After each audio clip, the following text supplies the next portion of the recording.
Bismillah ar-Rahman ar-Rahim. Assalamu alaikum. This is our fourth lecture, and we are still reading chapter number 1, Pakistan Movement. And uh, in this lecture, we will also read the role of Aligarh movement in Pakistan's movement. تحریک علی گڑھ جو ہے اس کا Pakistan movement میں کیا کردار رہا ہے یا how it is linked with Pakistan movement. That is our topic and we will discuss it in the first slide. ہمارا جو فرسٹ پوائنٹ ہے that is about the services علی گڑھ موومنٹ rendered to Muslims، یعنی کہ جو علی گڑھ movement ہے اس کی جو خدمات کیا ہیں، کیا کارہائے نمایاں ہیں جو علی گڑھ موومنٹ نے سر انجام دیے. سو جو فرسٹ پوائنٹ ہے اگر آپ اسے دیکھیں، that is the major point, educational services, تعلیمی خدمات. سر سید احمد خان جو ہے وہ ایک چیز جانتے تھے کہ مسلمان 1857 کی جنگ آزادی کے بعد جس قسم کی ڈیفیکلٹی سے نمٹ رہے ہیں، جس قسم کے بائیکاٹ کا انہیں سامنا ہے، چاہے وہ سماجی ہو، چاہے وہ معاشی ہو، چاہے وہ سیاسی ہو، ملازمتیں کھو چکے ہیں، اس سے صرف اسی صورت میں وہ نمٹ سکتے ہیں اگر وہ اعلیٰ تعلیم حاصل کریں اور اسکلڈ ہوں.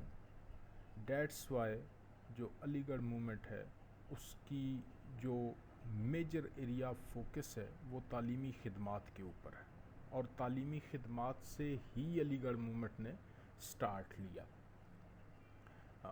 سب سے پہلے جو ایجوکیشن انسٹیٹیوشنز ہیں ان کی فاؤنڈیشن یا ان کی بنیاد رکھی سر سید احمد خان نے. فار ایگزامپل 1859 میں مراد آباد میں، 1862 میں غازی پور میں، اور 1875 میں علی گڑھ میں تعلیمی اداروں کا اجرا کیا جہاں پہ انگلش لٹریچر اور سائنس وغیرہ کی تعلیم دی جاتی تھی. اسی طرح سائنٹیفک سوسائٹی بنائی. سائنٹیفک سوسائٹی کا جو بیسک پرپس تھا وہ یہ تھا کہ جتنا بھی لٹریچر چاہے سائنس کے حوالے سے ہو یا آرٹس کے حوالے سے ہو، اس کا اردو میں ترجمہ کر کے جو برصغیر پاک و ہند کے مسلمز ہیں ان تک اسے پہنچانا جو ہے یہ سائنٹیفک سوسائٹی کا پرپس تھا، اور اسی وجہ سے سائنٹیفک سوسائٹی جو ہے وہ قائم کی گئی. اسی طرح انٹروڈکشن آف ماڈرن سلیبس جو ہے، جدید ترین نظام جو ہے اس کو رائج کیا، اور جہاں پہ سائنس اور لٹریچر پڑھایا جاتا تھا وہاں پہ قرآن پاک اور جو ریلیجیس سیکرڈ ٹیکسٹس ہیں ان کی تعلیم بھی ساتھ دی جاتی تھی. اسی طرح علی گڑھ انسٹیٹیوٹ گیزٹ جو ہے اس کا احیاء کیا سائنٹیفک سوسائٹی کے زیر اہتمام 1866 میں. اس رسالے کا بنیادی مقصد جو ہے وہ اس میں جو برصغیر کے عوام کے معاشی، سماجی اور سیاسی مسائل تھے ان کے اوپر جو ہے وہ ڈفرینٹ جو ہے وہ کالمز وغیرہ لکھے جاتے تھے. That was the purpose of Aligarh institute gazette. اسی طرح 1877 میں مشہور زمانہ جو علی گڑھ کالج ہے اس کا قیام عمل میں لایا گیا. سر سید احمد خان کی بہت شدید خواہش تھی کہ یہ کالج ان کی لائف میں یونیورسٹی کا درجہ جو ہے وہ پا لے یا اسے یونیورسٹی کا سٹیٹس جو ہے وہ مل جائے، جو کہ انفارچونیٹلی نہ ہو سکا. لیکن آپ کی وفات کے بعد جو ہے وہ 1920 میں اس کالج کو علی گڑھ یونیورسٹی میں تبدیل کر دیا گیا، اور یہ کالج جو ہے جو کہ بعد میں علی گڑھ یونیورسٹی میں تبدیل ہوا، یہ برصغیر میں آکسفورڈ اور کیمبرج کے لیول کا جو ہے وہ ادارہ بنا. اسی طرح سر سید احمد خان نے محمدن ایجوکیشنل کانفرنس جو ہے اس کا قیام 1886 میں عمل میں لایا. اس کا بنیادی مقصد جو تھا وہ یہ تھا کہ وسائل کا انتظام کرنا ایجوکیشن کے لیے.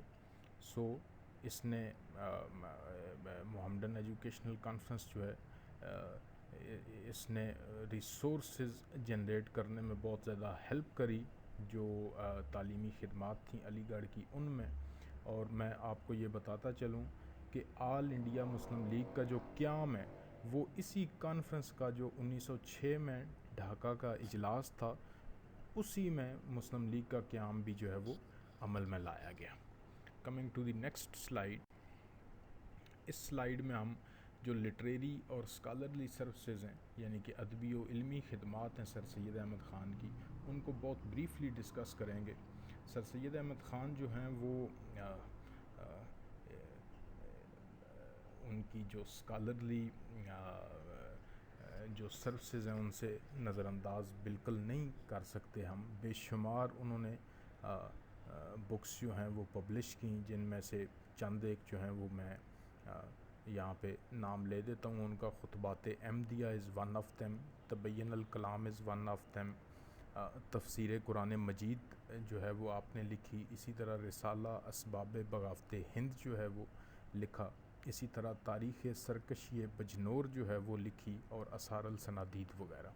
تو یہ آپ کی جو علمی اور ادبی خدمات ہیں ان میں شامل ہے, اور اس سے مسلمانوں کو بہت زیادہ ہیلپ ملی اپنی تاریخ کو سمجھنے میں, جو اس ٹائم کے مسائل درپیش تھے ان کو سمجھنے میں, اور جو فیوچر کی ڈیفیکلٹیز تھیں ان سے کس طرح وہ نبردآزما ہو سکتے تھے, نمٹ سکتے تھے, ان کو سمجھنے میں جو سر سید کی علمی ادبی اور علمی خدمات ہیں انہوں نے بہت زیادہ ہیلپ کی. Thank you so much. This is the end of our 4th lecture.